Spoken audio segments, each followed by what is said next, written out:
Yes is the answer to the question that you asked when you clicked on this video. Hopefully you clicked on this video, and if you did, I appreciate you. Thank you. You don't have to like or subscribe, but I appreciate you watching. Anyway, is Tekken 8 worth playing right now? Yes. It's currently Season 2.5. I think EVO is about, what, like 2 weeks away? And I'm pretty excited for Season 3. Hopefully the game can continue on the current path it's on, because the start of Season 2 was shocking. I made a video that said, don't play this game, uninstall this game. Well, it's been a couple months. I took some time off and played basically every other fighting game I own, indie, big game, and I just came to the conclusion that even though Tekken 8 has a lot of problems, and there's a lot of things I don't like I don't like the cutscenes, a lot of characters are still just, let's be real, they're just straight up cancer to fight. You do not want to see Clive show up. You don't want to see Zafina show up still. Even though Anna got nerfed and some characters got their most ridiculous moves nerfed, I still don't really want to see, like, a good chunk of the roster. A good chunk of the roster is just not fun to fight. I don't know how anybody has fun fighting Clive or Victor. Those are the two that I mainly think of. Zafina's up there, Lars is up there, but I didn't come to bitch. I came to tell you why it is worth playing, and I'm going to give you 5 simple reasons. So the main reason, I think that health increase, where the Tekken devs increased the amount of health pool, while it did cheapen pokes, the fact that the damage in this game is so high just naturally, like that's one counter hit, 2-hitter, which that's 38 damage. That's pretty legit. And then when you go adding combos, like this is just I'm going to show you a simple down forward 3 combo, and this isn't even optimized. But let's say I get a simple down forward 3 combo. This is basic day 1 stuff. I do a simple, this is basically what Azu does for all her combos, right? She gets a counter hit, or she gets some kind of counter hit, forward 3, 4, down 2, 3, 3 plus 4, run up and forward 3, and then finish the combo with the usual. That's 80 damage, and that's not hard at all. That's any noob. I can send anybody who's barely played Tekken, we can teach you that combo. So the easily accessible damage, while it was a bigger issue in Season 1 with a lesser health pool, and where it was very annoying at the start of Season 2 because they just completely overloaded the game. I think the best analogy I heard for the start of Season 2 was Maximilian basically said, listen, man, this game is like going to an ice cream shop and you like the ice cream, but then they just pile tons and tons of unappetizing shit on top of the ice cream you like. Like, let's say you go into friggin' Ben & Jerry's or Ben & Jackoff's or wherever you like to buy your ice cream, and you're getting you just want some maple walnut ice cream. They serve it to you, you're loving it, then 2 bites in, they just dump a whole fucking thing of sprinkles over it, and you go, what the fuck? I don't like this. I like sprinkles. I don't like it all over my... And they go, well, it's a new direction we're taking the maple walnut ice cream. You get my point. The devs, they completely fucked up in Season 2. If you want to see why, go see my Season 2 video, but who cares? That's in the past. This is the future, 2 months in the future, and besides the health increase, I think this is only something you're going to see if you watch a lot of top-level play, but I think the character diversity in Tekken is a much bigger strength than people even talk about. I think the fact that the game allows you to get such easy access to damage and just allows every character to do kind of whatever they want to an extent. Some characters have like an offensive motor that runs a little hotter than others. I'd say somebody like Fang, like Nina, they're just kind of coming at you with all these moves. It feels like you're playing Horong. But at the same time, at a high level, specialists and people that really dedicate time to their character, like I think the main example I use when I think of Tekken 8 is like Edge and a lot of these Horong guys who have been around a while, but they've just been grinding Horong for so long that even though the game is, a lot of characters play like Horong, they're still thriving because their character is put together in a good way. And I think that's the case across a lot of the roster. There's no dead weight on Tekken 8's roster, which is what I'm trying to say. There's annoying characters. There's some characters that are just cooler than others. Like, I don't see why you would play somebody like, let's say, somebody who's just kind of bland like Shaheen when somebody like Brian Fury exists. Like, why would you play Shaheen in that case? It's like, okay, well, I like his slide. I like his orbital. It's like, okay, well, that's done better on other characters, so it's like, it's kind of weird. Even though that's the case, the base roster, before you even get to DLC, is like 32 characters or something ridiculous. I think a big problem with Street Fighter 6 that I was running into going back to that game is if you don't have a character that's really good or in the meta or like new, you really feel out of place in that game. I do not feel good playing Manon. I didn't feel good playing Marisa until like the recent buffs where they gave her that level 1 super. The main example I use in Street Fighter 6 where the roster is really top heavy is characters like Lily and characters like Manon, primarily. These are characters that should be so much more fun to watch, but then you watch them, and then you turn around and you watch a tournament, and it's like Blanca just doing crazy setups. Street Fighter 6 is the main example I use just because people love that game, but I feel like the roster is just not as interesting as people like to pretend it is. Is way too much is way too much playing favorites. A lot of the roster is like not even playable at the highest level. That game, since it's two-dimensional and it's balanced a certain way, matchups are way more important in that game than they are in Tekken. This is all a long way of me saying Tekken, no matter what skill level you're at, the highest of the high or the lowest of the low, you can boot up the game, pick whatever character you want, and have a chance. I can't say the same for Street Fighter 6. I don't think I'm going to have much of a chance if I pick Lily against anybody except for fucking Zangief in the highest level of Street Fighter, and even that's suspect. Like, you people who know Street Fighter can correct me if I'm wrong on that. So that's my second reason, is that the roster shines more across the board. It's just much easier to pick a character, and that character has the ability to win games. There's no drastic fall off from the toppest of tiers to the bottom. Everybody can play the game, which is impressive considering how big the game is. This is a very maximalist game, but we're going to get to that. The third reason I think this game is much better now is it feels like, to me, with somebody who plays a lot of fighting games, I play every fighting game I own. I play every fighting game I have, every fighting game I try to make some time for it at least once a year, every modern game, and then once in a while I go back to the legacy games. This game feels an awful lot like Virtua Fighter 5. And I say that because the sidesteps were buffed and Fahkumram was made to emphasize sidesteps. It feels like that extra buff they made where you can step into the screen at round start and stepping is a little easier.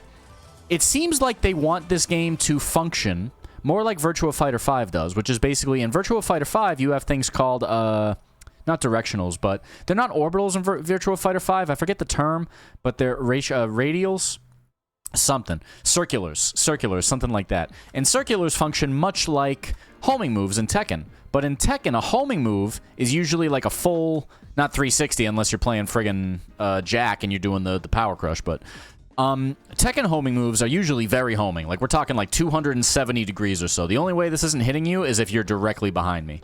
Like, as if you're directly behind me and I'm doing the orbital move in the other direction, maybe that's why that's not going to hit.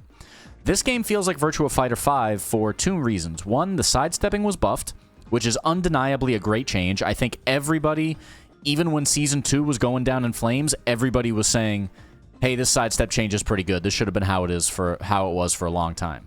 So that sidestep buff makes this game feel like more like Virtua Fighter 5, and I say that because, unlike this game, where throws are much easier to deal with, in Virtua Fighter 5, you kind of have to hard guess the 50-50s on the throws. Everybody kind of performs more like King in the middle of a chain grab. You do have to guess. You cannot visually break the throws. You have to guess neutral throw, back throw, forward throw, or if you get catch thrown, you ain't guessing nothing. You're just getting thrown, dog. I hope you didn't get DDT'd by Wolf Hawkfield or destroyed by Vanessa Lewis. But this game, the way in which it's constituted right now, it's very much like Virtua Fighter 5, not just because the stepping is emphasized. In Virtua Fighter, stepping is very, very deliberately made to be a dodge technique. You kind of just press the button once and your character will dodge whatever is coming at them. It's not like Tekken. It's not like you have to be very tight and fuzzy guard and do that. All you basically have to do, since you have the guard button, is clean, crisp movement into punishment, which is possible. However, then the moves called circulars come up, and that's where the differences with Tekken arise. Where Tekken, the throw game is much easier to deal with. You can visually break throws. You can see right now she's reaching with both arms, but if I reach with this one, it's just the first one. And then if I reach with this one, it's the left arm. So you can visually see. That's not the case in Virtua Fighter. In this game, it is. But this game, the way in which the offense, every character has such easy access to offense. Every character has such easy access to plus frames, and you're not really doing backdashing to make whiffs happen anymore. This is a main thing that a lot of Tekken players complain about, but it's essentially exactly how Virtua Fighter exists.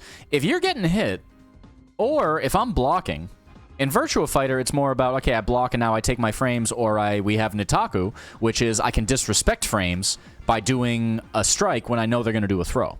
That's where the Virtua Fighter comparisons end, because Nitaku is not a system in this game in that way. But what is a system in this game in that way is the fact that the flow of combat is what you want to get into the flow that the devs have in mind. This game feels like they're really following the Virtua Fighter model of want hyperspeed guessing, you're trying to overload your opponent's mental, and we're going to have quick, snappy matches that can just keep them going. And we're just going to have... This game is maximalist, while a game like Virtua Fighter 5, I would say, is minimalist. This game has a lot of flash, a lot of crazy effects, a lot of demons and magicians and flipping all over the place and explosions and stages exploding and magic and lightsabers and teleportation and just bullshit. So this game is a maximalist version of Virtua Fighter 5, which at this point I actually find very enjoyable. I don't like certain things like power crushes being so important. I wish the offense was dumbed down a little bit in that way. But in terms of the baseline question, is the game worth playing? Absolutely, because I think Virtua Fighter 5 is a great game that doesn't get enough respect. It's just old. I can understand why people don't play it, but at the same time, I think people really should, because it's very fun, and it's starting to... This game's starting to feel a lot like Virtua Fighter, as somebody who plays both. Number 4 reason that I would say Tekken 8 is worth playing right now. I think Fahkumram's release is essentially the opposite of Anna. With Anna, it feels like they were just throwing shit at the wall, and they didn't really care, and she was way overtuned. They nerfed a couple things. I think she's still way too strong. But it feels like, at least now, I don't know if this is going to continue, but it feels like they made Fahkumram with 2 things in mind. They wanted to make him unique, and they wanted to give him weaknesses. He is linear. He does have weaknesses, but his strength is obviously his insanely long limbs, and they gave him a good backdash. Now, since he's so big, he doesn't really have a good sidestep. He's a lot like a Jack 8 or a King kind of character. You're not going to sidestep and like get away with shit doing that very often unless you're very deliberate or very plus. But in terms of what they want his gameplay to be, I'll show you what I mean. Let me go to Fahkumram real quick. Let me pull out this gentle... Or not the gentle green giant. Usually it's jolly green giant. But fuck, your mom's always got a big scowl on his face, so I made the giant, the pissed off giant. It's like mildly inconvenienced Ryu. But, you see how far Fahkumram gets away from you with just 2 backdashes. 1, 2. That's almost enough range to get rid of to not allow my standing 3, which is his main poke, to hit. Let's say we're staying at range 0. This is right up close. 1, 2 full backdashes. That is almost out of Teep range. 1, 2. It's definitely out of his Magic 4 range. This is just super high. I mean, this is just super, super long range. So, Fahkumram, where everybody thought he was just going to be Murray's, he was going to be same thing as 7, just like Leroy. We thought, really, he was going to come in and dominate the game. He was just going to be another annoying character. We have no idea what's going on. He feels like he fits way more in 8 because they're finally starting to learn how to make these strings and these heat engagers. Not only do they look, sometimes they look good. I'll admit, Fox, like this up forward 3, this is a scary looking knee, dude. This guy rockets across the stage in 14 frames to knee you in the face. And that looks good, I think. I think when it comes to spectacle, that's one of the few things where I say I want high impact moves. That's Muay Thai. So Falk feels like he fits in this game, not only because he's balanced, but because he has a game plan that's conducive to winning with not being overbearing.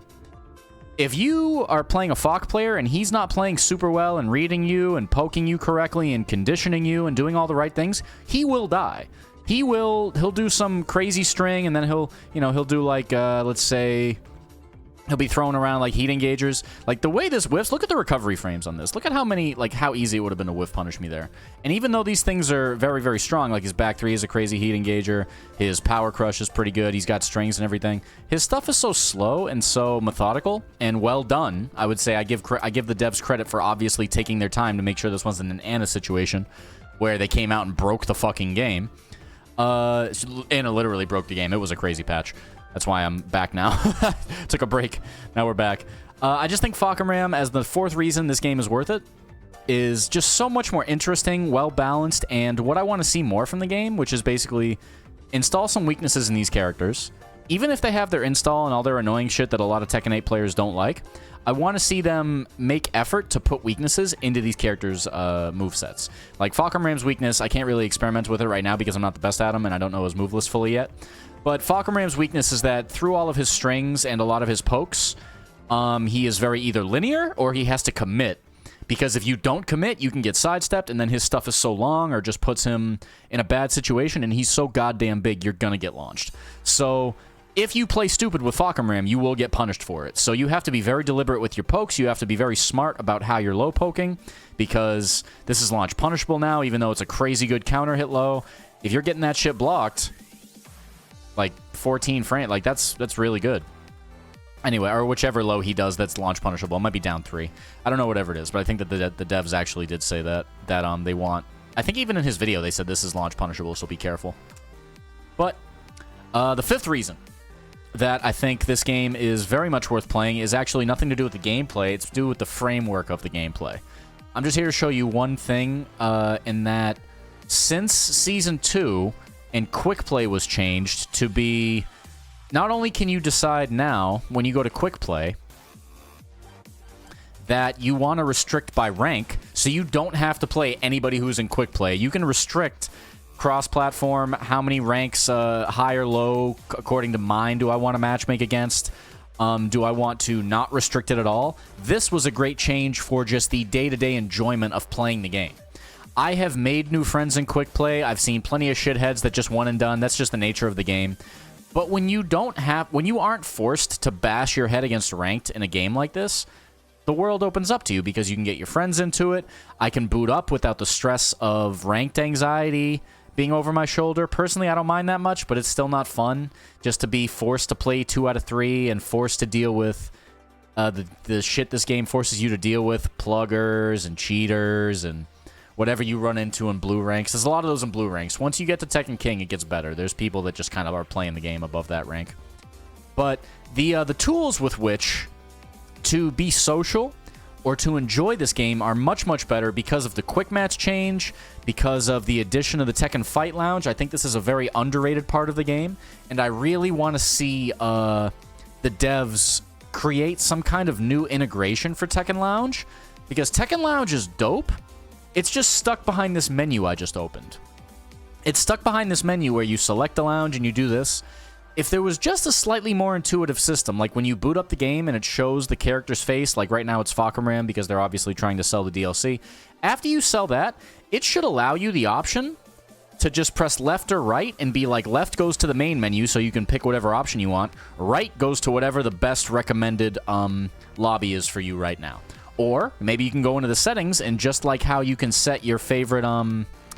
Right now, you can go into the settings, and this was a nice thing they added this season.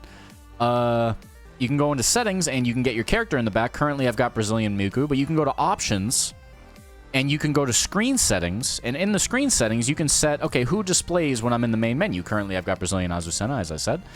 I think it would be a great choice for this game if the devs gave the players an option to boot directly into the lobby when booting the game. I think the friction of getting into the game, and this is good right here where you can make your own menu, like you can adjust this how you want. I've got Versus, Practice, Fight Lounge. I've got Fight Lounge right here. But when you're in this UI, I feel like the UI in those 20 or so seconds to boot the game, choose what you want, and actually get to gameplay, there should be a way to skip that. And if the devs can do that, the tools with which to make this game more social are there. Tekken Fight Lounge is a great addition to the game. I think I like it more than Street Fighter 6's Lounge, because Street Fighter 6's with the whole body morphology and making your own custom characters, they kind of lost the point of we want to get together and play the game in that way. But then again, I don't know Capcom Fight Network or World Tour or whatever those side modes are. I usually just boot the game up and just hop right into casual queue or ranked match. I just think that the Lounge, because of things like Tekken Ball, because of things like online training mode with your friends, it is quick to jump in. Like, I'm right here. We jumped in. It's showing me the robots. But you can just go straight to the dojo just by pressing the start menu. And after you walk in here, I can go in training mode with my friends. That's a great addition. Practice in the lounge is something we were asking for in training mode for ages with other games. Games like Street Fighter 4, or I can't even remember. Was there? I don't think there was practice mode in that one. I can't remember where practice mode with your friends was added. It might have been Street Fighter 5. But the things they added to this game are good. They're just kind of hidden behind that slight bit of friction at the start of the game. I feel like booting into the game, getting past the opening movie, getting past the opening, let's show you our DLC character screen, And then let's get you into the gameplay by now you choose a menu, now you choose you want to invite your friend. I feel like this game would have a drastic resurgence if the Tekken devs could just figure out how to boot us right into the lounge. Right when you start the lounge, you've got your character thing, and you've got the option of maybe I just select whatever, like I said at the start. I think the best way to do it would be right where you have the opening and the game says press start to enter.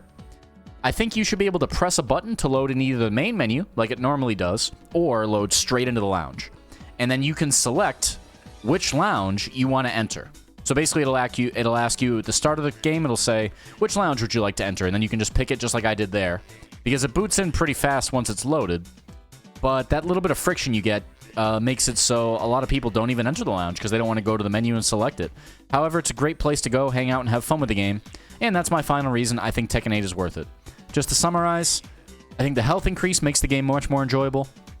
I think the roster of this game, the fact that it is, I think, a kusoge, it's just a very good kusoge.